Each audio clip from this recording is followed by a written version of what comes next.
Right, so to start today's video, I wanted to show you something. And so I can show you, I'm going to need my drone out. So this is the city of York. Beautiful, historic, picturesque, but it isn't exactly a big city. In all honesty, it's quite small. In total, there is 104 square miles that make up the city of York. Now that might sound like a lot, but in comparison to some other cities, for example Leeds, which is made up of 213 square miles, Manchester is the London of the North with 492 square miles, and London of course takes the top spot with 606 square miles. Almost 6 times bigger than York, and for one more comparison, the tallest building in York is the Minster that stands at 72 metres. The tallest building in London is the Shard that stands at 310 metres. So York is a bit of a short ass, but that is one of its many unique qualities. But why am I bringing all this up? Well, I've lived in the city of York for 4 years, nearly. And in that time, I have taken a lot of photographs. And I mean a lot. But sometimes it can be difficult to keep photography content fresh in the same place without taking the same photographs over and over again. It can become repetitive, boring, and you can lose that creative spark. And some of you might be stuck in the same predicament. Same location, same photographs, boring results, right? Well, not exactly, because today I've got for you 5 photography tips to keep content fresh anywhere. Let's begin.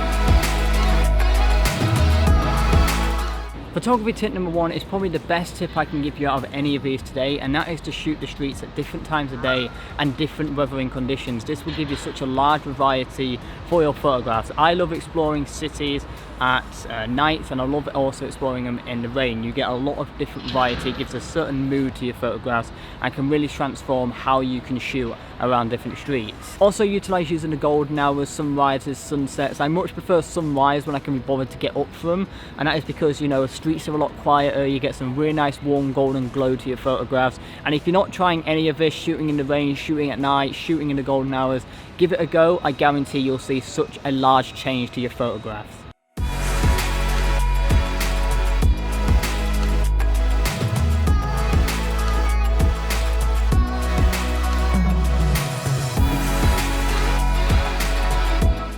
Photography tip number 2 is to use different lenses. As we all know, lenses will dictate the look, the sharpness, the density, the clarity of our photographs, and also give us the option at shooting different depth of field. My main 2 lenses I use are the 24-70 and the 50-1.4. I love shooting with both of these lenses for different reasons. The 24-70 is your best all-rounder, especially f2.8. If I want to get a really nice wide shot, I can use that 24mm. If I want to get a bit of a tighter shot and get some compression between potentially a subject and a background, I can use that 70mm. The 51.4 on the other hand is right in the middle for me. It's a really good lens with the f1.4 aperture, and I started using this a lot more for b-roll segments and a lot of my city street work because it just looks amazing. I love the look this lens gives me with that shallow depth of field. So really understanding the characteristics of lenses is really important to be able to dictate the look of your final image. And within that, you can experiment using other lenses as well, from super wide lenses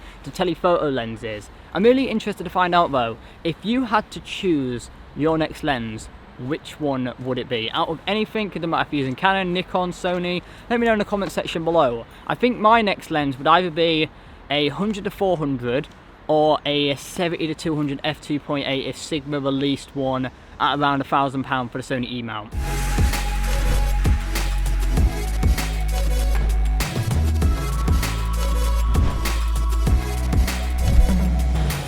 Photography tip number 3 is to think about framing and composition. I'd say about 90% of the time when I'm doing photography, I'm thinking about how I'm framing and composing my subject. That be from a landscape, a car, a person, a street. I'm always thinking about how can I compose this shot to get the effect that I want over to you guys looking at the photograph. And sometimes I see people sticking at the same angle. They either keep the camera up to their eye or they have it about here. They never go high, they never go low, and honestly, sometimes change your perspective. Go low down to the ground to show a massive building. Think about how you're going to compose the architecture of a photograph. Are you going to be looking up? Are you going to be looking down? All those different things can account to how a photograph is perceived to you guys, us, the viewer. Something else I forgot to mention is to think about framing elements as well. When I'm going around the streets, I'm always looking around for different perspective and different angles. That be from shooting from a reflection with a puddle, to shooting through a foreground element, anything to break up my frame and give me the look that I'm going for and my desired effect, to share my unique perspective. Because something you want to try and avoid is going to a place and taking the same generic photograph that everyone else has taken 1,000 times before. You want to find your unique perspective, and it often always comes down to framing and the scenic elements that you add within that. Also, we're burning daylight. It's the only problem with shooting in the winter. Sunset is so quick, and because it's cloudy like this, I've only been shooting like 30 minutes and it's already like this. Should have woken up earlier. I've only got myself to blame.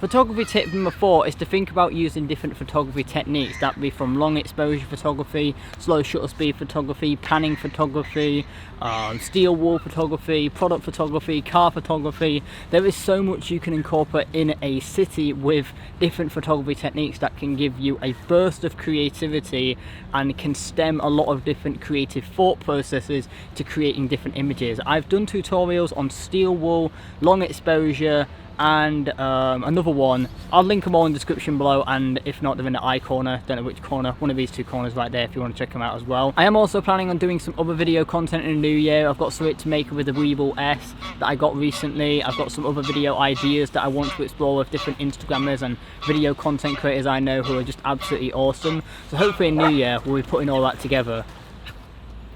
So what was that? Oh, it's a dog. Hello, doggy.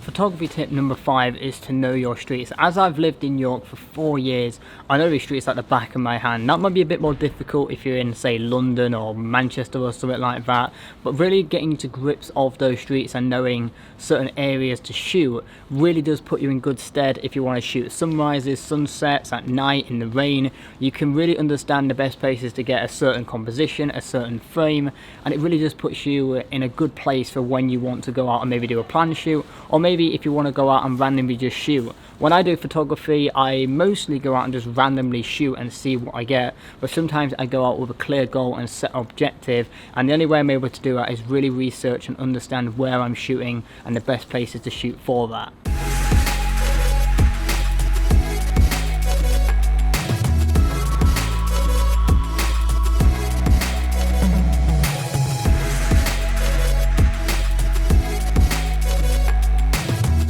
And there you go, 5 tips for keeping photography content fresh anywhere. And these tips might also be helpful if you're visiting a new place as well. Get to know the streets, understand what lenses you want to take with you, shoot at different times of day if you have the option to do so. Really just explore and extract everything you can from a street and share your unique perspective. Before we end today's video, I'm going to have a look through the hashtag CP photos. If you're not using it, make sure you do over on Instagram. Your work might be featured at the end of one of my videos, and as well gives me a great opportunity to see what work you are creating as well. First photograph that caught my eye today was taken by One Wild Vision. Really love this photograph, love this creative idea that you've done at home with this like fake snow to create this image right here.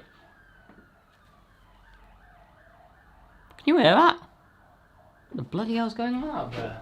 I honestly have no idea what's going on out there, but that was 2 police cars and 3 ambulances. Something's kicking off in York. But anyway, Wild Vision, love this photograph. Thank you for using the hashtag. Keep up the brilliant work. This next photograph today taken by Bart is fantastic. I love the abandoned fuel station you got right here. Love the blues and the reds, really nice contrasting colours. I just like the remoteness of it. It reminds me of like an opening of a short film or something like that. Great work, keep it up. And our final photographs today have been captured by Sony. I don't know what it is today of me choosing transport vehicle related posts, but I love these photographs you got right here. Great composition, great colour, just fantastic photographs. Keep up the brilliant work and thank you for using the hashtag. And that's where I'm going to be leaving today's video. Hopefully these tips have been helpful to you. If they were, make sure you hit the like button. Maybe consider subscribing to the channel if you're not already. And until next time everyone, take care and I'll see you guys in the next one. Later!